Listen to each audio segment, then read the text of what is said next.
வணக்கம். இன்னைக்கு நம்மளுடைய வீடியோவில் பார்த்தீங்கன்னா அரசியலை பற்றி தகவலை தான் நம்ம இன்னைக்கு பார்க்க இருக்கோம்.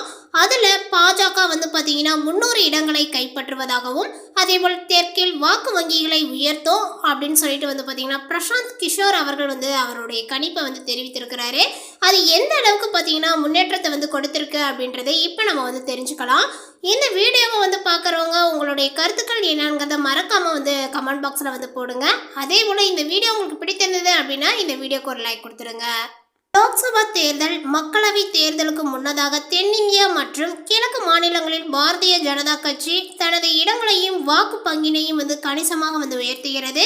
மொத்தமாக 300க்கும் அதிகமான இடங்களை கைப்பற்றும் என்று பிரபல அரசியல் வியூகதி பிரசாந்த் கிஷோர் அவர்கள் பார்த்தீங்கன்னா ஞாயிற்றுக்கிழமை அன்று செய்தி நிறுவனத்திடம் ஒன்று பார்த்தீங்கன்னா அளித்த பேட்டியில் சொல்லியிருக்கிறாரு.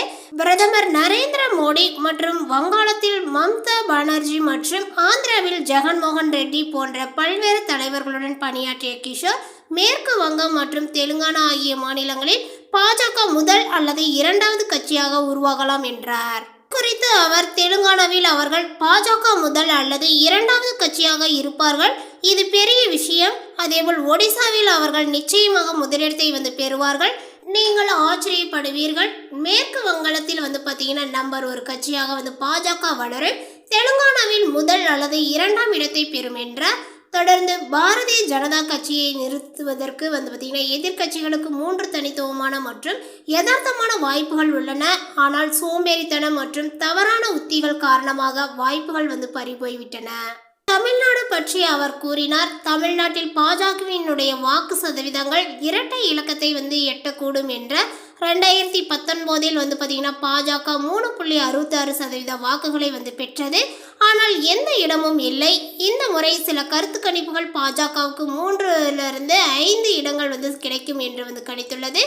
இதே போல் ஒடிசாவிலும் பார்த்தீங்கன்னா 2019ஆம் ஆண்டு 21 மக்களவை தொகுதிகளில் பார்த்தீங்கன்னா 8ஐ பார்த்தீங்கன்னா பாஜக கைப்பற்றியது.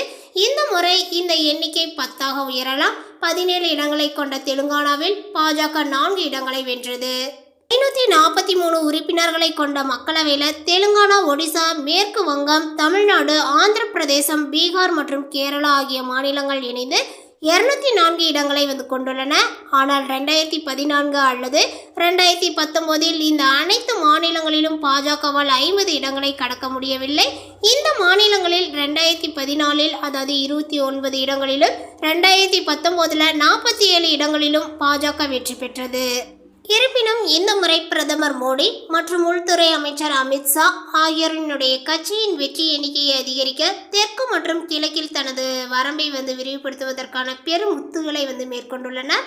பாஜகவினுடைய உயர்மட்ட தலைவர்கள் தென்னிந்திய பகுதிகளுக்கு சென்றதை குறிப்பிட்டு கிஷோர் கடந்த 5 ஆண்டுகளில் ராகுல் காந்தி அல்லது சோனியா காந்தி அல்லது பிற எதிர்கட்சி தலைவர்களுக்கு எதிராக பிரதமர் தமிழகத்திற்கு எத்தனை முறை விஜயம் செய்தார் என்பதை எண்ணி பாருங்கள். உங்களுடைய போராட்டம் உத்தரப்பிரதேசம், பீகார் மற்றும் மத்திய பிரதேசத்தில் உள்ளது. ஆனால் நீங்கள் மணிப்பூர் மற்றும் மேகாலயாவில் சுற்றுப்பயணம் செய்கிறீர்கள். பிறகு நீங்கள் எப்படி வெற்றி பெறுவீர்கள் என்றார். அமேதியில் போட்டியிடும் ராகுல் காந்தி தயக்கம் காட்டுவது குறித்து அவரிடம் கேட்டபோது கேரளாவை செல்வதன் மூலம் எதிர்க்கட்சியால் நாட்டை வெல்ல முடியாது என்று அரசியல் வியூகதி கூறினார். உத்தரப்பிரதேசம், பீகார், மத்திய பிரதேசம் ஆகிய மாநிலங்களில் நீங்கள் வெற்றி பெறவில்லை என்றால் வயநாட்டில் வெற்றி பெற்றதால் எந்த பயனும் கிடையாது. அதேபோல் வியூக ரீதியாக பார்த்தீங்கன்னா இந்த இடத்தை அமேதி விடுவது தவறான ஒரு செய்தியை மட்டுமே அனுப்ப முடியும் என்றார். மேலும் 2014ஆம் ஆண்டு மோடி தனது சொந்த மாநிலமான குஜராத்தை தவிர உத்தரப்பிரதேசத்தில் இருந்தும் போட்டியிட தேர்வு செய்ததாக கிஷோர் கூறினார். ஏனெனில் நீங்கள் இந்தி இதயத்தை வென்றால் அல்லது இந்தி இதயத்தில் குறிப்பிடத்தக்க இருப்பை அடையாவிட்டால் இந்தியாவை வெல்ல முடியாது. இருப்பினும் பாஜக 370 இடங்களை வெல்ல வாய்ப்பில்லை என்று பிரதமர் மோடி அக்கட்சிக்கு இலக்கு நிர்ணயித்துள்ளதாகவும் அவர் கூறினார்.